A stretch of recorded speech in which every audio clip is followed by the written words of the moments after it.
केंद्रीय कर्मचारियों और पेंशनर्स के बीच इस समय सबसे ज़्यादा चर्चा 8वें वेतन आयोग की चल रही है।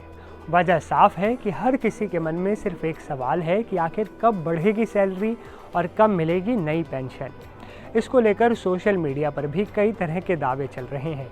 कोई कहता है कि जनवरी से बढ़ी हुई सैलरी आ जाएगी, तो कोई कह रहा है कि महंगाई भत्ते को ख़त्म कर दिया जाएगा। इसलिए आज हम आपको 8वें वेतन आयोग से जुड़े अब तक के 10 सबसे ज़रूरी अपडेट बताने वाले हैं, जो हर कर्मचारी और पेंशनर के लिए काम की खबर है।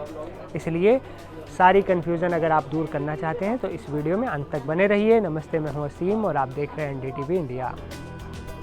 सरकार ने 8वें वेतन आयोग को मंजूरी दे दी है, लेकिन आयोग अपनी रिपोर्ट देने में लगभग 18 महीने का समय लेगा।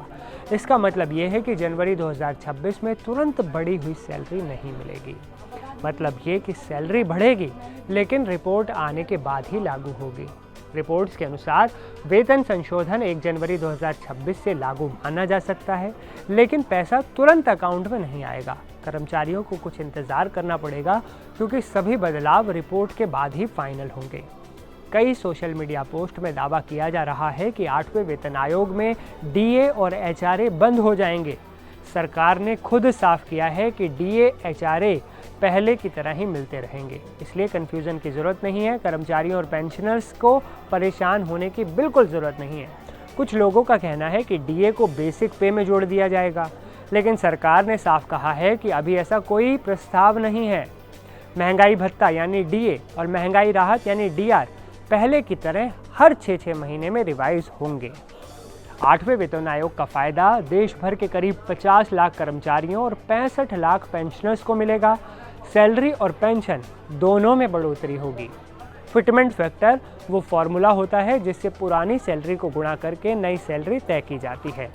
7वें वेतन आयोग में ये 2.57 था। अभी माना जा रहा है कि 8वें वेतन आयोग में ये 2.86 या इससे ज़्यादा भी हो सकता है। इससे सैलरी में अच्छा खासा बम्पर जंप आएगा, बढ़ोतरी होगी। 8वें वेतन आयोग में सैलरी कितनी बढ़ सकती है, सरकार ने कोई आधिकारिक आंकड़ा तो इस पर जारी नहीं किया, लेकिन पिछले ट्रेंड्स देखें तो सैलरी और पेंशन में 30 से 34% तक बढ़ोतरी हो सकती है।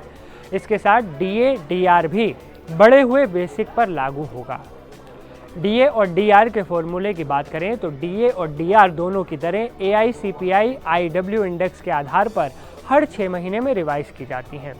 8वें वेतन आयोग के बाद भी ये प्रोसेस जारी रहेगा।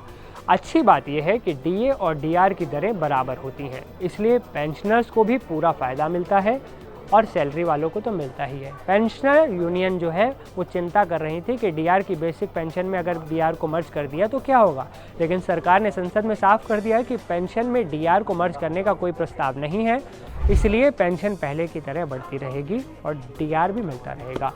जब नई सैलरी और पेंशन 1 जनवरी 2026 से लागू होगी तो रिपोर्ट आने से लेकर लागू होने तक के महीनों का एरियर भी मिलेगा। सारा पैसा आपको इकट्ठे मिलेगा, यानी कर्मचारियों और पेंशनर दोनों को एक बार में ही बड़ी रकम मिल सकती है। इस तरह 8वां वेतन आयोग लाखों कर्मचारियों और पेंशनरों के लिए बड़ी राहत लेकर आने वाला है। नई सैलरी, बढ़ा हुआ DA DR और पेंशन में मोटी बढ़ोतरी। हालांकि सब कुछ रिपोर्ट आने के बाद तय होगा। फिलहाल सबसे ज़रूरी बात यह है कि DA HRA और DR बंद नहीं होंगे और सैलरी पेंशन में बढ़ोतरी का फ़ायदा हर किसी को मिलेगा। इसलिए अफवाह और कन्फ्यूज़न में आने की बिल्कुल ज़रूरत नहीं है।